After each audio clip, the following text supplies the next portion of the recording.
called Surprised by Joy. And I wrote it about this bar, actually. It's one of my favorite songs.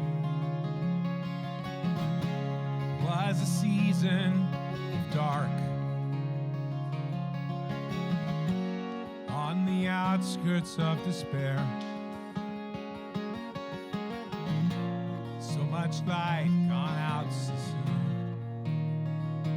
Love. Hello everyone, and my name is Portland from Portland Metro Records, and today in studio I have Ken Scholes. I'm a musician and an author out of Cornelius, Oregon.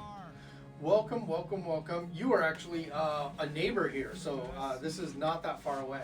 No, it's exciting, and I've been wanting to meet you for about probably 8 years at this point, if our time check is looking right. Awesome. I've been seeing you show up in my Facebook feed forever. Awesome. Well, yeah, very, very good to finally meet you. We talk a lot, but very good to finally meet you face to face.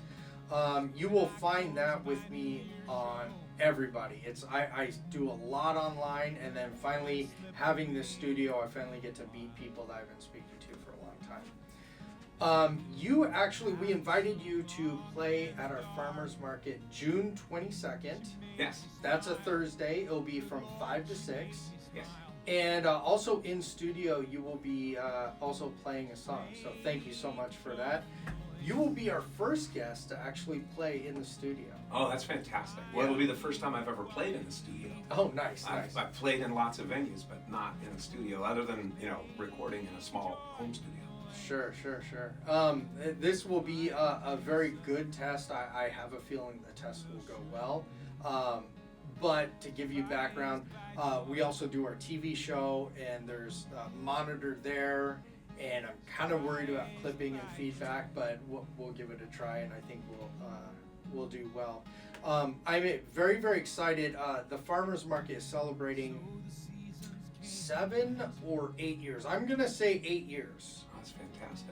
Yes, and my wife and I have been from the start. First, I was on to just book bands and run sound. And then as the market developed, it was like, okay, we need a market manager, we need this. And my wife got involved, and she was the president, and now she's the manager. And this market, to see it grow from the first year, I'm going to say we had 8 vendors. It was terrible. Always start small. Oh, I was walking around to all the vendors and going, I'm so sorry. We're going to make this better. And then now we are celebrating, and keep in mind, I run the sound and stuff, so all this stuff, I'm not 100% sure on the numbers, but I want to say it's like 30 vendors this year. That's great. Our traffic is about 600, and then every once in a while we hit that 1,000. So we have this like really, really big following now. The sound system I can talk about all day. It is 12 channels. It is high pass filters. It is wireless mics. It is wireless connection. So when you come out with your guitar, I actually give you a wireless system if you feel comfortable. No, I've been wanting to try one of those. So Shane, this is sounding pretty cool. If you feel comfortable, you can actually walk around the market. So that's what I had wanted originally when I first was looking into getting. I've only been using amplification for 5-6 years now. And what I originally wanted, because what I was doing is I was playing a bar in St. Helens. I did it for about 5 years as their first Friday act. And I would wander table to table with my guitar and sing songs and make connections with humans. And it was a fun, exciting thing because I wasn't married to a microphone. And I wanted to move over to something wireless. And the guy I was working with was like, oh, there's nothing out there good enough for that. Well, but it seemed to me that you should be able to have a system where you could wander around like a minstrel singing. And so you're telling me I get to do that at this farmer's market maybe on the 22nd of June? You can absolutely do that. And I will say this wireless system is amazing. I've tested it. I had one artist go all the way out the building and it was still playing. The company did go under though. So I'd have to buy it used. Well, Sweetwater. I'll go find it. If you could find it, another artist, I did a promotion with them, and we sold like 9 units, and one artist already said, hey man, I broke it on stage, can I get another one? Hopefully somebody out there's got something like it. And I love that for a farmer's market. I've played a lot of markets, and I actually started playing farmers markets before I was actually playing gigs in places like bars and granges. And my first was actually the farmers market up in the University District back in about 1995 or 6, which is quite a ways back. But farmers markets, I think, are one of those critical components in creating community and getting neighbors kind of out seeing each other and interacting with one another. I got married in '94, so I know how long ago that was. A while ago. Yeah. Yeah, right. Yeah. And then let's see what else. It is original music. So our farmers market is original music, and the reason why is we don't have a license for ASCAP or BMI. And the truth is, it's just really expensive. I would rather pay you the money that we could pay the license and have it be original music. I'm a BMI member myself, but my understanding has been that as an independent contractor, when somebody hires me to do music, usually they're hiring me as an independent contractor to use my independent judgment as a musician as to what songs I would pick to play. But I totally respect when folks say we want an original only show. I totally do that.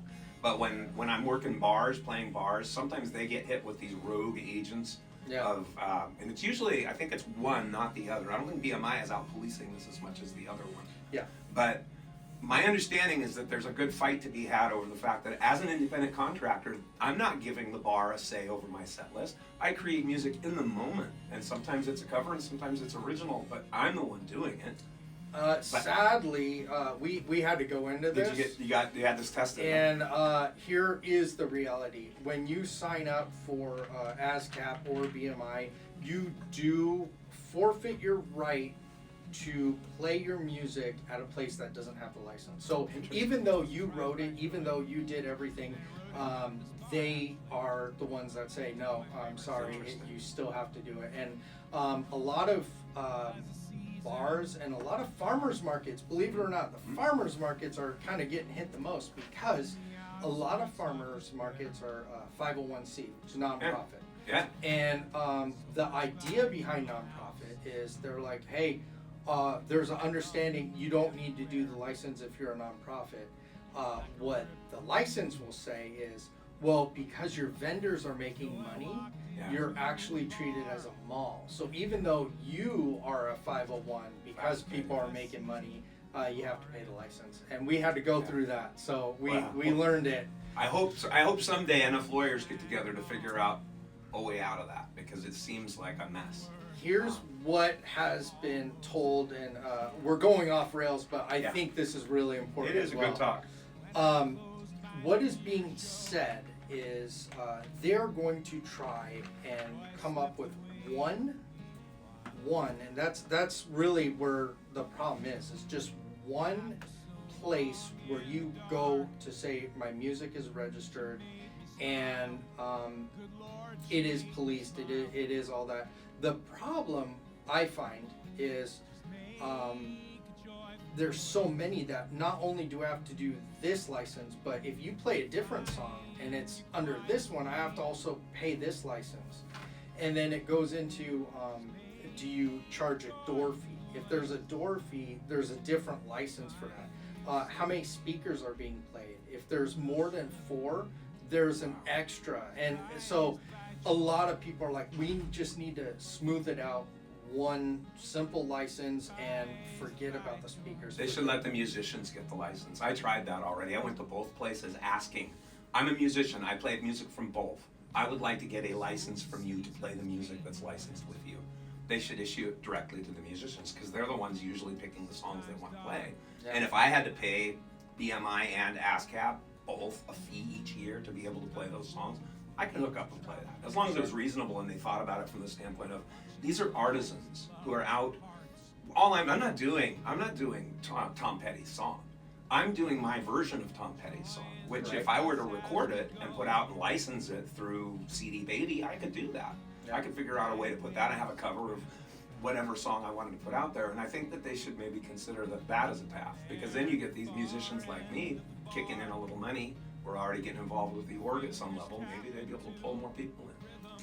Yeah, and the funny thing is, our online radio is ASCAP, so I do pay the license to play that music. Outside of that, though, we normally have the farmers market and everybody else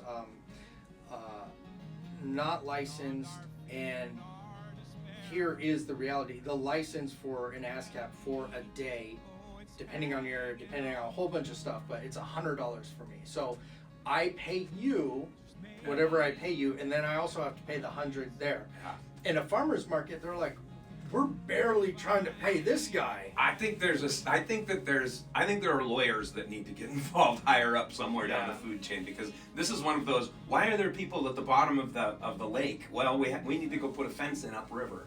Yeah. This seems to be a bigger, I think it's a great conversation, and maybe at some point there'll be more common sense brought to it. Yeah. So how I approach it is, I say, I will pay you a little bit more than the rest of them. Just make sure it's original music. Yep, I'm happy doing that. And I find like not only Portland Metro Records is about the original music, so that's our passion anyway.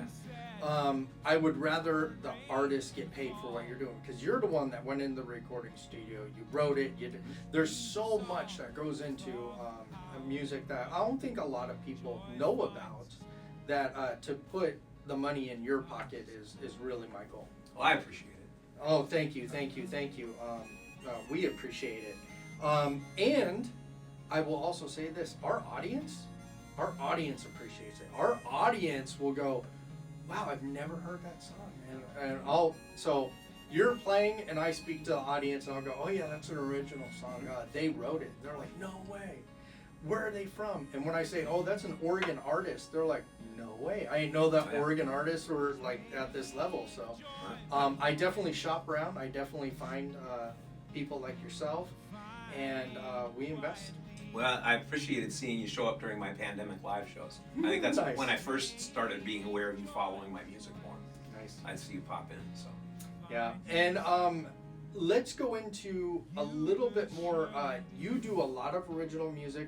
You also you write books. I do. I write short stories and novels and articles and essays and songs and poems and a little bit of everything. I could probably write games and comic book scripts and movie scripts if I tried, but I do. I tend to have a need to express verbally, and it's shown up as a singer-songwriter since I was about 17. Short stories and whatnot since I was, I cut my teeth as a gospel singer-songwriter initially. And then in my youth, I was corresponding with Ray Bradbury and sending short stories out to be published. They weren't getting published. I was collecting rejection slips at 15, 16 years old. But eventually, I settled in my 20s, my late 20s, early 30s, started cranking out a lot of short stories. And then it led to a series of novels. I have a 5-book series with tour books that you can find on Audible or Amazon. And then I've got 3 short story collections of 23, probably closer to 17 years worth of short stories. I have another 5 years worth that are getting ready to become a 4th collection. Jeez. And I've been busy. And then on top of all of that, a few years ago, I decided that what I really need to be doing is showing other people how to do what I do. So I'm putting a lot of energy into coaching other artisans and writers, people who are trying to figure out how do I do a job and have a music career and a writing career and do all that. How do I flow with all of that? And Yes. and then also focusing on communities. Like I'm out wandering Vernonia right now, doing work out there, and in Seaside, not Seaside, Astoria, finding small towns where they need some help. I helped the library up in Castle Rock. So I find that getting out and playing music in small towns starts creating friendships and connections. Sure. Starts building community, and then I can start looking around saying, hey, where's your farmer's market? Oh, you don't have a farmer's market. Oh, where's your community foundation? Oh, you don't have a community foundation. Oh, these are some cool tools that could make your community a more vibrant place to live and visit. Yeah. You saying that, it was the Aloha Business Association who said we want to do a farmers market. They polled the people around, and they were like, what is the best day? What is the best time? So the community kind of created our farmers market. They also built the library. So that community gathering. And we have a lot of resources in places like Aloha, right? Because it's more urban, it's kind of part of the big metro sprawl. But you start looking at places like Vernonia or Klatskanai or Mist, where they don't have a ton of resources flowing through. So now I'm in a place, I had 10 years in my life doing community development. I have a great job that I do from home. I love making music and wandering small towns. it's a good fit for my volunteerism to be out in those places helping their markets and their community organizations, in addition to singing in their bars. Nice, living your best life ever. And writing amazing stories from what I experience out there. Nice. Yeah, the funny thing, you were talking about a small town. So Aloha is right next door to Hillsboro. Yep. And right next door to Beaverton. And both of those guys have a ton of money, have a ton of everybody. I mean, Cornelius, right next to Hillsboro and Yeah. on the way to Forest Grove. So we're another tiny little town. Aloha gets no help from that. So we have a different budget. We have a different. You're a more set of rural. rules. You're a more rural space nestled between more urban spaces, but nobody can tell when they drive through. Yeah, and the nice thing is both Hillsboro and Beaverton have adopted us as I'm gonna say as a person. They're like, hey, we want to support you, blah blah. Just not money. It's more of like we love what you're doing and stuff, and then we don't have like the grants and stuff that they do, because what we want to do costs a lot more than what we have, but we work with what we're doing. So our market goes May through September, every Thursday from 3 to 7, and then I do live music 5 to 6, and then sometimes before a live show we will have cooking demonstrations, we'll have dancers, we'll have all kinds of stuff, and then sometimes after. But kind of look, if you're interested in live music in Aloha, look for that 5 to 6. That's where I try to market and make sure that we have that filled, and then I probably have something else before or after. I look forward to hearing you. I will say this, I already know how you sound. I look forward to the Aloha community hearing you, and actually we'll have you play today, so you'll get a little taste. But the energy, the song choice that you do, it is exactly our fit. It is that I could shop for whatever I need to, and in the background have that music. It's great for what you do. Thank you so much. You bet. Thanks, Shane. Thanks for having me. And I come back on your show anytime. Oh, awesome. I appreciate that. And look for everything about you. I almost wasn't going to talk about the book, but the book is so huge. It's not one book. It is many books. It's 5 books. It's a 5-book saga. It's the Psalms of Isaac series that tore the first. So the first book was written on a dare. I was dared to write a novel. I had written a bunch of short stories. I'd sold some. I just started winning. I won my first award. I just had my first couple of professional level sales. And my best buddy was another novelist. He said, you need to write novels. If you want to do this, you need to write novels. And he and my wife at the time got together and they dared me into writing a novel in 6.5 weeks. It was crazy. I had 2 short stories and then I stitched the rest of it together between those 2 short stories. And I won the bet and I landed a 5-book contract because the first novel just kind of blew people away. And I ended up, it was great. This was back in the end of 2007. So it's been a while. My 15 minutes, the clock is running down on my 15 minutes, but those books are out there forever. You can find them on Amazon or Audible, and then folks said a lot of really good things about it. I even won an award in France for Best Translated Novel. Nice. Yeah, it's crazy. I won, actually, that series picked up 4 or 5 different awards, and then a couple of times it landed on ballots where it didn't win, but it was an honor just to be nominated. Even for people to pick up your book, it's like, if somebody awesome. reads, if somebody picks it up and looks at it and doesn't buy it, I'm still delighted. Yeah. Well, hey, thank you so much for stopping by here. And I'm going to also say this. You are extremely busy. I've been crazy busy as well. For us to finally meet up, it's been a challenge. We had to do some dancing. Well, once I heard that Thursdays and Fridays were good for you, I always, every other Thursday and Friday, I usually have one that I can do something with. So that Nice. Well, very good to finally meet you, and I can't wait to hear you at the market. It is June 22nd, correct? Yes, June 22nd, 5 o'clock. And I can't wait. I'm excited to be there. As a matter of fact, I'm so excited that if you end up with anybody canceling on you at the last minute, you probably got to call Ken, and Ken will come in. 1,000 thank yous, and you're right down the road. So I am. I'm we'll be 20 minutes from Aloha. So. Hey, thank you so much. I appreciate it. It's good to be here, Shane. All right, guys. Thank you so much, and take care.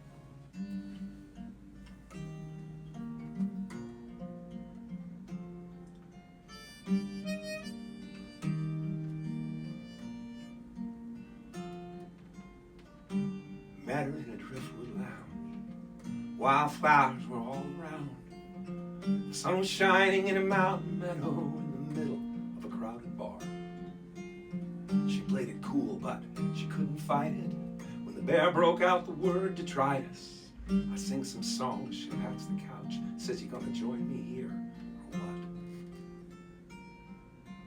what?" Fly away, free-range honeybee. You took my heart, you made it sweeter when you brought it back to me. Fly away in your camel pants, your pink lace bra, defying gravity, the prettiest smile I ever saw. Saw her waiting on an airport bench. Springtime exploded, my heart was wrenched. Winter stood at least a year away in the Vegas summer heat. She said, "Silly old bear, would you like some honey?" I said, "We could have lots of good fun that's funny." I won $60 in a slot machine and respite in her arms. Fly away, free-range honeybee. You took my soul, you made it sweeter when you showed me what you see. Fly away, winter will not clip your wings, 'cause it's always sunny where you live, in the deepest parts of me. I'm not sure where I was going when you pollinated me. Now the sweetness is flowing in the land of bears and honeybees.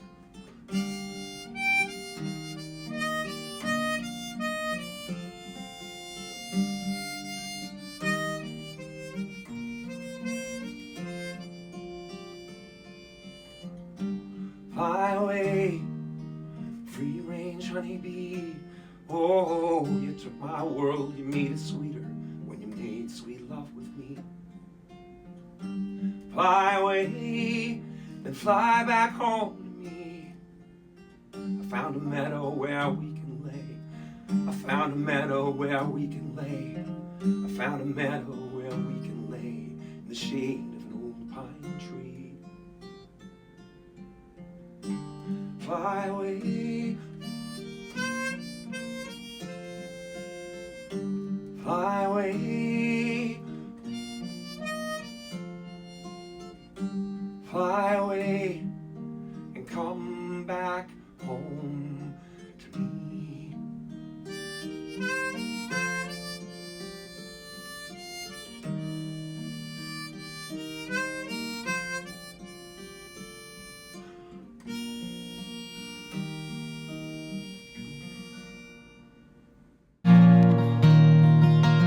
Watching as lives and loves and hearts and dreams unravel. Joy is with us as we go.